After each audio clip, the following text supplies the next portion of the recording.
Hi, this is ILENE from Pounding Pavement 101. I have a special guest here today. We're going to be talking about ghosting.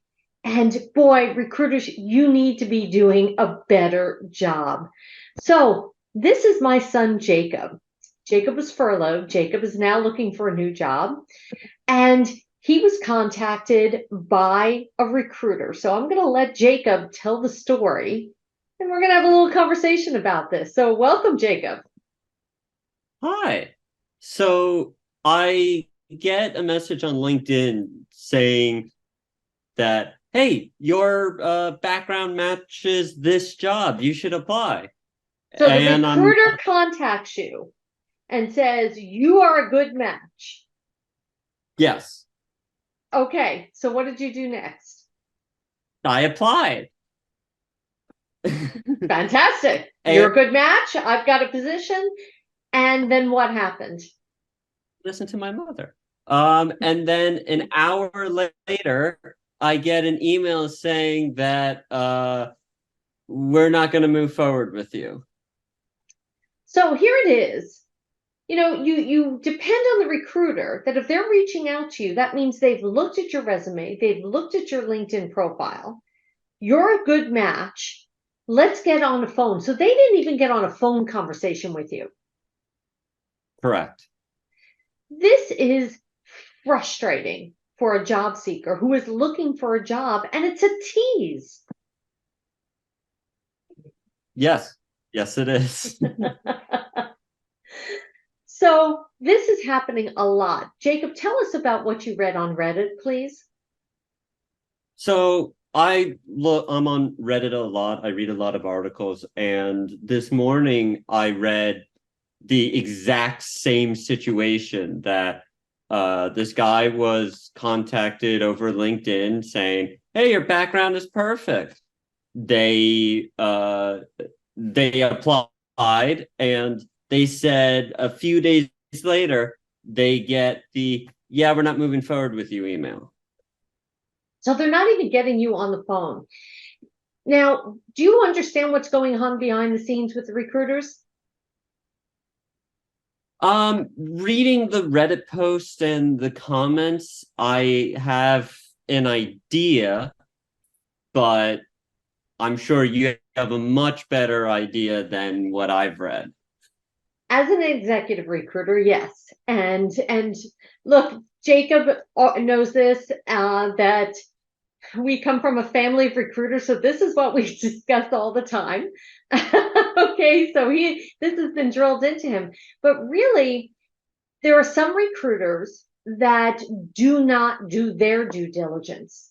They do not look up and evaluate candidates before contacting them. So basically, they do an email blast campaign to 1,000 candidates. They see who responds to them, then they look at them, and then they say yay or nay. And that is a bad way to recruit. As an executive recruiter, I evaluate the candidates before I even reach out to them.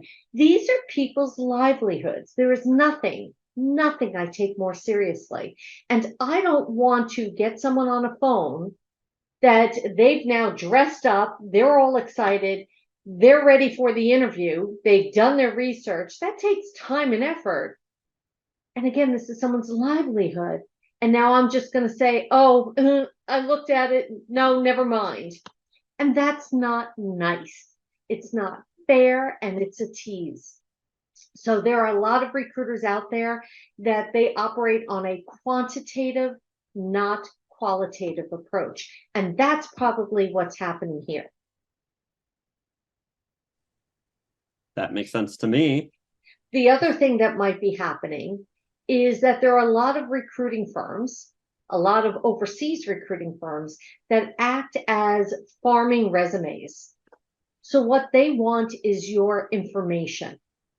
So you send them the resume, and what they're doing is they're just collecting resumes and information, and they're putting it all together, and then they're reselling it back to the recruiters. Okay, that, oh, I've done research. Here's a whole bunch of resumes. So that's what's going on. But also, even just companies are doing that. that they want a database of resumes. So this way they don't have to pay outside recruiters, but this way they have your resume on file at all times. So there are many things that are happening behind the scenes, and it's not fair to the job seeker because you are doing everything right and you're just looking for a job.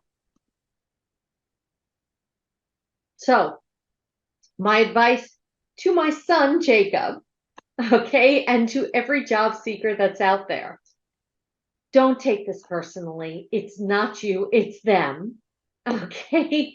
And just keep moving forward. But you need to be set up properly so this way you do generate the calls. Jacob has been through my Pounding Pavement 101 program. This is now his second time through it. Actually, I think his third time through it. And he's already receiving calls in only a week after job searching. We set him up properly. The resume is set up properly. The LinkedIn profile is set up properly. He's going to be employed quickly. He's got to support me in my old age. Someone's got it. As you said, as you can tell, we have a lot of fun together. But he is now job searching, and he's pounding pavement just like all of my other clients, and I'm treating him no differently than every other client.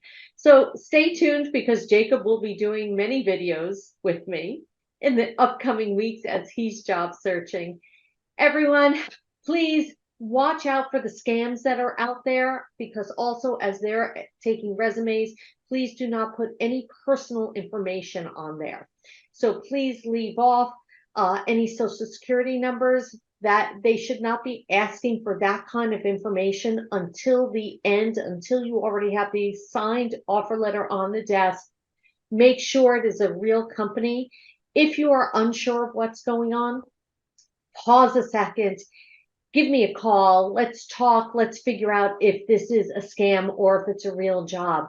I do many videos on job scams. I've had many people come online with me and tell their stories. Check it out on my YouTube channel. I have a whole playlist of job scams. Unfortunately, I'm becoming the job scam queen, I think it is. But it's I find it my job to kind of protect all the job seekers out there. And if I can share these stories to protect you and improve the results of your job search, that is my highest inspiration. Jacob, thank you for recording with me. Go back to job searching. Okay, thank you. This is ILENE REIN from Pounding Pavement 101. We're never going to get through this. No. Okay.